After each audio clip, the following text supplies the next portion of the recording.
көп, қымбатты ұстаздар мен құрметті оқушылар және қадірлі қонақтар. Оқушыларды ұлтжандылыққа тәрбиелеу мақсатында 10-ші сыныптар арасында өткізіліп отырған білімділер бәйгесі атты сайысқа қош келдіңіздер. Өткенді білмей келешекті білу мүмкін емес. Бұрынғының farkын білгенде ғана бүгінгінің farkын ұғады деген ол. Бұл не? Бәйге және тәрбие әдісі.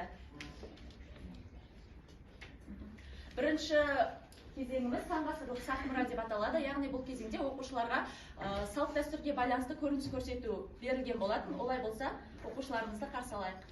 Бірінші 10-ші А сыныбы.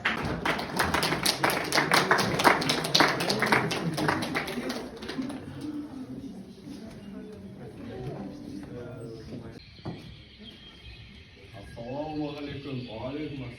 Ал осы бізге жаңадан дүниеге келген Сырым батыр келді, дүниеге келді. Ал біздің отбасыда ай десе аузы бар, күн десе көзі бар, сол сымбатты Бағдат қызымыз дүниеге келді. Ал ондай болса, қазақ салт дәстүріне байланысты екеуін атастырып қояйық. Я әрине, Байеке, сіздей адамға мен үшін құда болған не деген құрмет. Ал жақсы ондай болса, екеуміз 100 жасап құда болайық.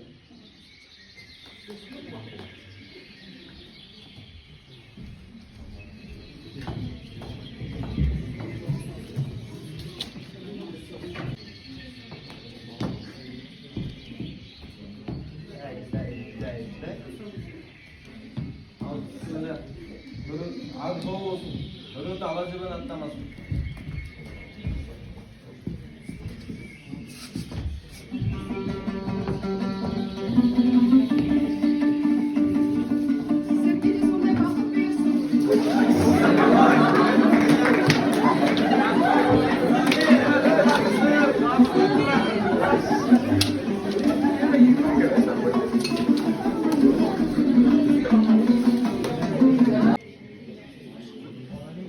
Сәлем Балқаш, мен сені көргеніме өте қуаныштымын.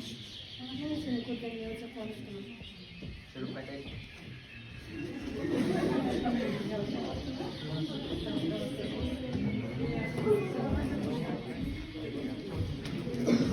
Балқаш, сені оңаша неге бола ма? Балқаш, біз ата-анамызға соған жоқ па? Ал сен болса, менімен сөйлесудің орнына Сырым батырмен сөйлесіп жүрсің. Жоқ, менің саған деген сөздерім жоқ. Мен Сырымды жақсы көремін. Мен Сырымға тұрмыс ашқым келеді. Жоқ қызым, бұл не деген сөздер? Анасы, қызымен сөйлесші.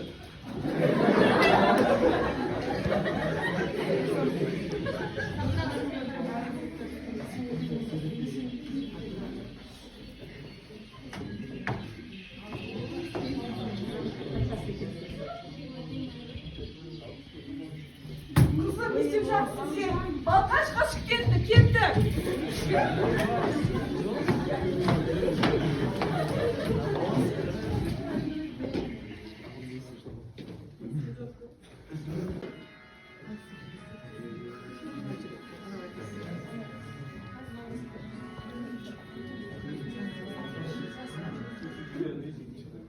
Koziden Обыраydın Balkadişa Buralan bilin nezik O şirkin dal kadişa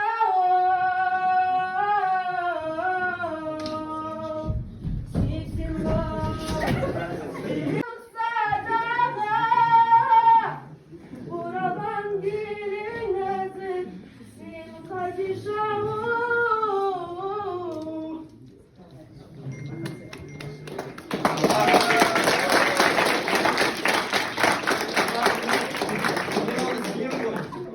Бізге бірге болуға рұқсат етіңіз. Мен рұқсатымды беремін.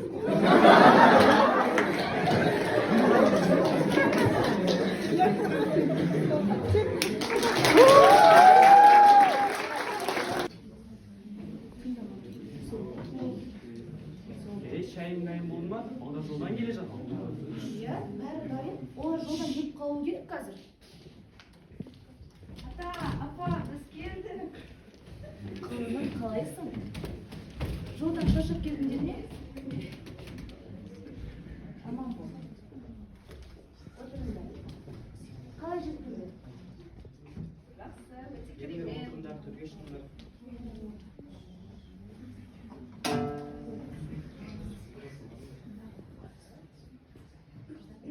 Қалдарың қалай? Не жаңалық сіздер? Жақсы, бізде қалада жаңалық жоқ. Және апа қараңыз, мен жаңа киім алдым. Әдемі екен. Апасы байғазыңызды бермейсіз бе? Байғазы ретінде мынау алдында білесің деймін. Апа, байғазы деген не?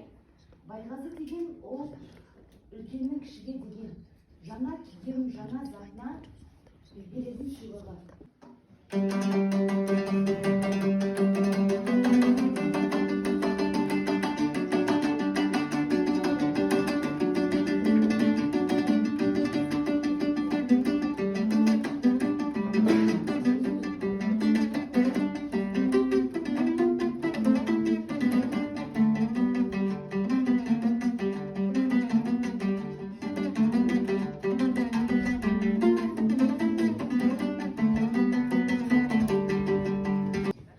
Ал енді мен сіздерге бата берейін, қолдарыңыз жайында. Асаң бата берейін, үстем болсын берейін. Ақ тілекпен қол жайсаң, ақ тілекті төгейін. Дастархандарың мол болсын, денсаулықтарың зор болсын. Қайда жүрсең алдыңда жарқыраған жол болсын. Әумин.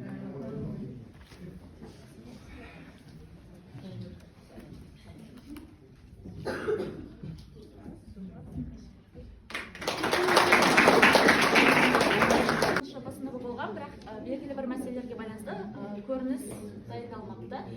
Жақсы, осымен бірінші кезеңіміз аяқталды. Келесі кезең мақал сөздің мәлегі деп аталады.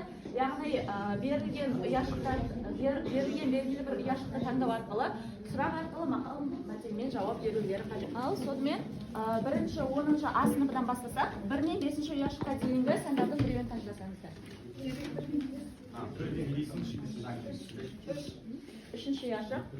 Инемен құдық қазуға бола ма? Осы сұраққа сіздер мақалмен жауап берулер. Оқу инемен құдық қазу. Жақсы.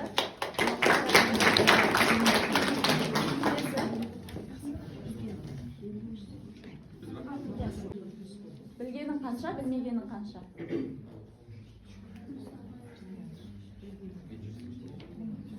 Дайынсыздар ма?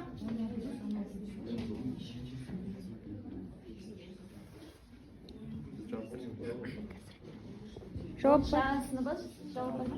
Жоқ болса? 10-шы бар. 10-шы бар. Білгенің 9, білмеген 99. Өте дұрыс, рахмет.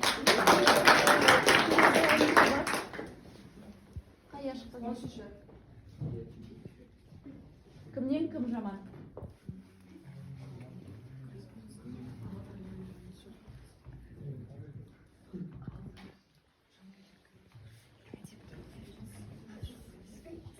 Ұяшық. Адамның қай мүшесі қорқақ, қай мүшесі батыр? Өте керемет. Рахмет, тамаша. Келесі топ. 10-шы. 8-ші ұяшық. Жыланды іннен қалай шығарамыз?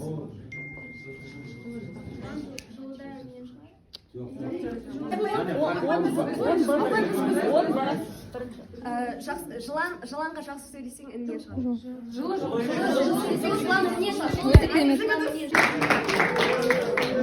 Тамаша, келесі 11. Аппақ қарға бола ма? Абай, қарға баласын аппағым дейді. Тамаша. Келесі 4-ші ұяшық. Ер қару неше?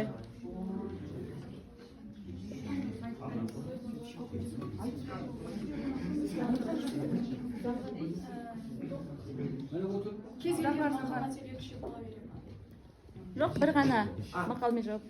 Иә, жауап бар. Өте Дұрыс, керемет. тамаша. Келесі 6-шы ұяшық. Көрдім, көрмедім деген неше сөз?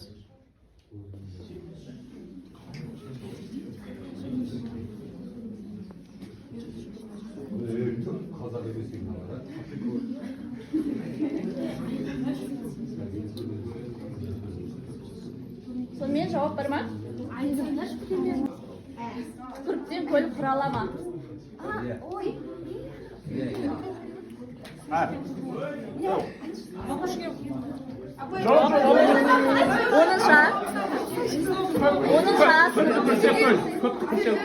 Көпірсе көл дұрыс.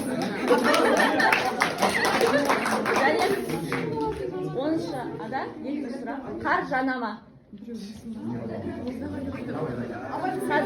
А сыныбы жауап бар ма? Қазір 10 б көтерді. 10-а жауап бар ма? Жауап жоқ. 10-шы Б? Дұрыс. Қалауын тапса қар жанады.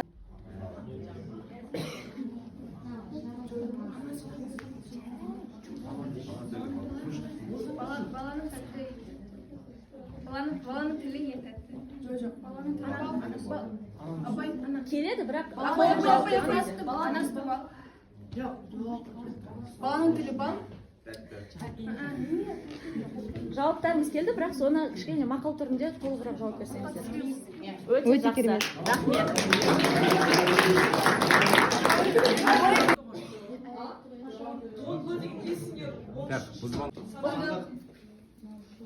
Санды жақсы. Бұл қай кезде қолданылады? Қандай зат? Қай жерде? Көйлек санды деміш кезексе материалдық мәдениетке жатады, яғни адамның ұстап или болмаса көріп алатын заты. Ең басында бұл біздің көшпелі қазақ халқының киіз үйінде, яғни қазақ халқының үйлерінде киіз үйде орын алып тұратын, яғни ол жерде бағалы заттар, ал сандықтың үстіне көрпешелер төселіп тұратын, және де ол төрден кішкене сол жаққа қарай орналасатын. Себебі біздің білуімізше төрдің оң жағы ер адамдарға арналған болса, оң жағы ер адамдарға, сол жағы әйел адамдарға. Тамаша. Келесі. Сразу үшеуден де жауап бермайды ма? Иә, алдымен 3-тен беріледі. Үшеу. Жалпы 9 сурет қой. Иә, уық. Бұл қай жерде қолданылады? Дұрыс, жауаптары уық. Дұрыс. Енді уық дегеніміз қай жерде қолданылады? Жаңа айтып кеткендей, бұндағы екінші суретте көшпелі қазақ халқында қолданылған заттар, яғни уық киіз үйдің бір бөлшегі ретінде оны қарастыра аламыз. Яғни уық арқылы киіз үй белгілі бір былайша айтқанда пішін құрайды. Өте жақсы, тамаша. Рахмет. Дұрыс. Келесі.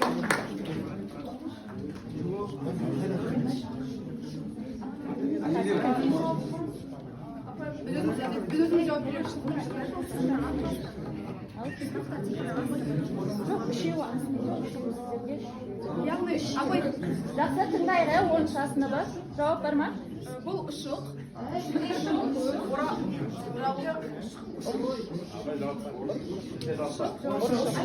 Ұршық, иә. Қай жерде қолданылады? сонымен қатар ұршықты бұрынғы кездегі ата әжелер, яғни әжелер сол ұршық арқылы жүкті ерген, бірақ қазіргі кезде бұл дәстүр деп айтсақ та болады, жоғалып бара жатыр. Ал негізінен бұны бұрынғы заманда жүкті еру үшін қолданған. Иә, жасасаға. Тамаша. 10-шы А сыныбы. Иә. Ол тұрсық, ол қазақтың осындай ою-өрнектермен нақышталған, яғни ұзақ жолға шыққанда немесе солай үйде болған кезде ішіне сусынды құю үшін қамаз, немесе шұбат сондай ұлттық сусындарды құйып, өзінің шөлін қандыру үшін қолданған ыдыс. Рахмет, жауаптарыңыз дұрыс. Келесі сурет. Ал. Өте ертеректе қолданған.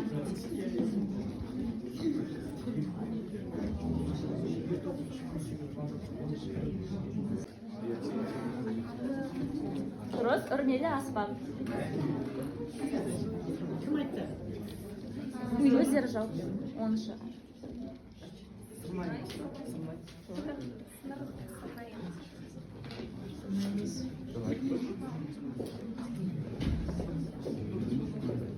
Бірақ үрмелі аспап екен таптыңыздар. Ешкі терісінен жасалады. Жауап жоқ па?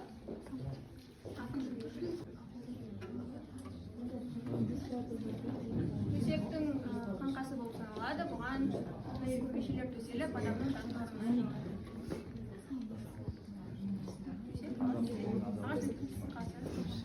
Нақты атау.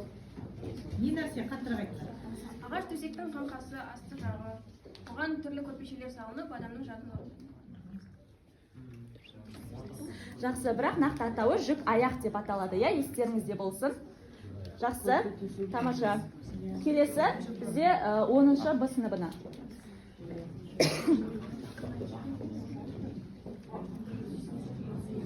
Апа именно анда тұрған ыдыс аяқтай беру ба әлде? Жоқ, осы астындағы.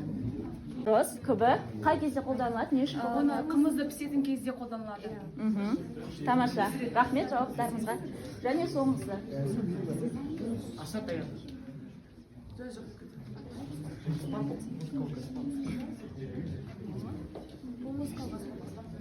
Жоқ?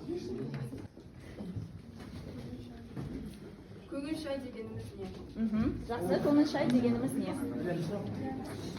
Шыны керек көңіл шай дегеніміз бұл адам қайтыс болғаннан кейін сол көңіл айтып, сол адамдардың яғни шай беріп, былайша айтқанда жұбату деп атасақ болады, яғни өлген адамның отбасына жұбату шай беру деп айтсақ та болады. Соны біз көңіл шай деп те екінші атаумен атасақ та болады. Жақсы, келесі 10-шы айтылды.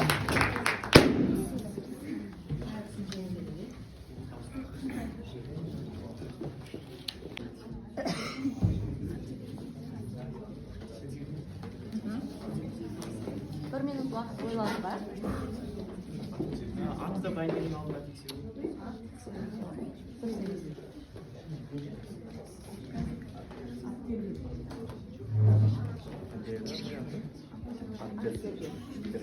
Ат тергеу.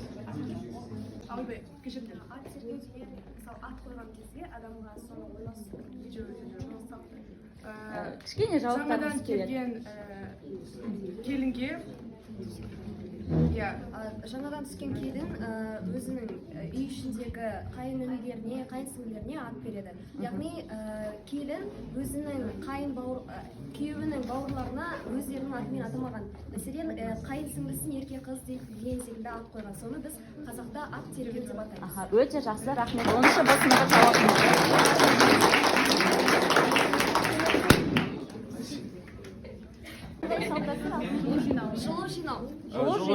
Жылу жинау ол бір кісіде бір қайғылы оқиға болып қалғанда оған бүкіл ауылмен көмек беру. Дұрыс, рахмет. 10-шы А сыныбы.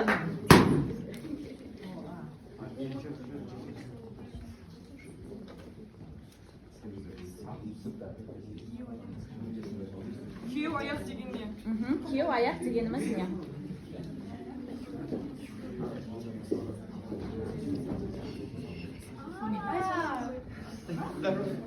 Сонымен жауап бар ма?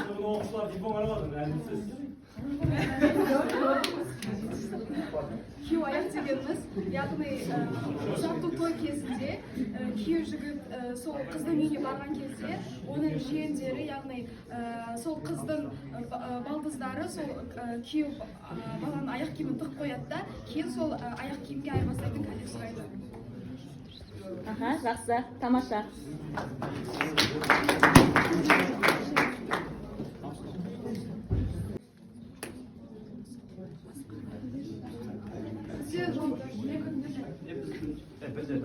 Бір минут уақыт. Дедлайн.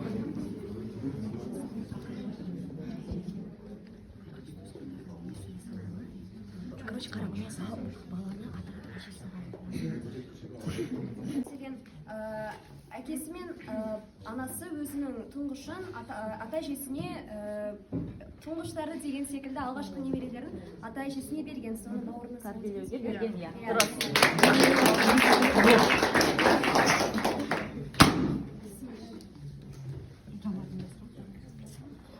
Сүт ақы дегеніміз не? Сүт ақы дегеніміз жаңадан келін болып түскен әйел адамға, яғни баласы туылғаннан кейін сол баласына былайша айтқанда яғни үйлену той кезінде анасына былайша айтқанда жаңа түскен келінге берілетін ақы, яғни ол сүт ақы деп аталады, себебі ол келін кейінгі кезде баласы болғаннан кейін сол балаға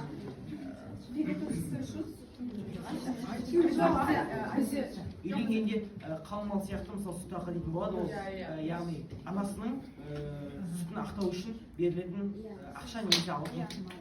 Тамаша. Көңіл шай деген не? Көңіл шай. Су деген не? Сыңсу. қыз баласы өз үйіне ұзатылып бара жатқанда екі жеңгесі екі жағынан шығып қызды болашақ үйіне шығарып салуда қызды сыңсу айтып шығарып салады. Қазіргі таңда жеңгелер айтып жатады, ал бұрынғы таңда қыз өзінің үйінен шығып бара жатқан кезде өзі ата-аналарына, жақын туыстарына арнап сыңсу айтқан болады.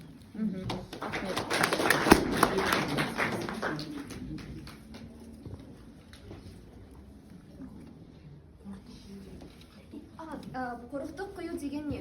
Қорықтық дегенде мәселен бір адам қатты шошып қалса, соған қорғасын құяды.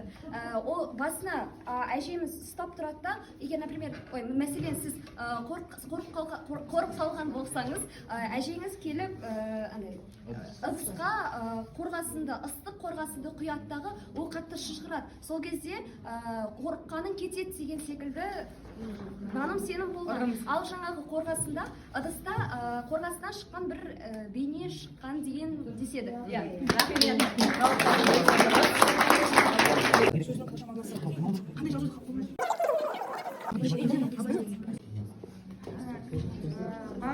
Бөлім бойынша 47 ұпай жинаған 10-шы Б сыныбы 2-ші орынмен марапатталады.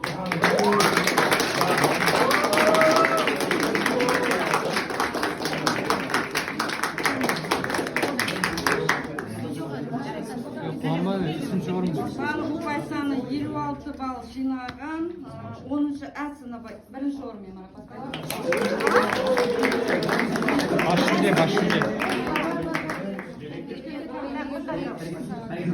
Жалпы 7 балл жоғары ұпай жинаған 10-шы А сыныбы бас жүлде.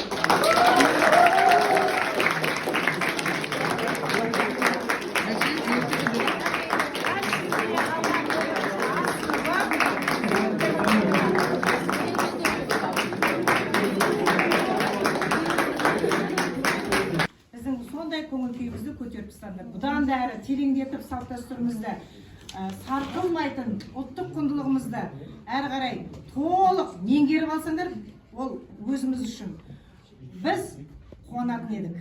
Және нағыз ұлттық құндылықтарымызды, салт дәстүрімізді әрі қарай жалғастыратын мінекей ұрпағымыз сіздер.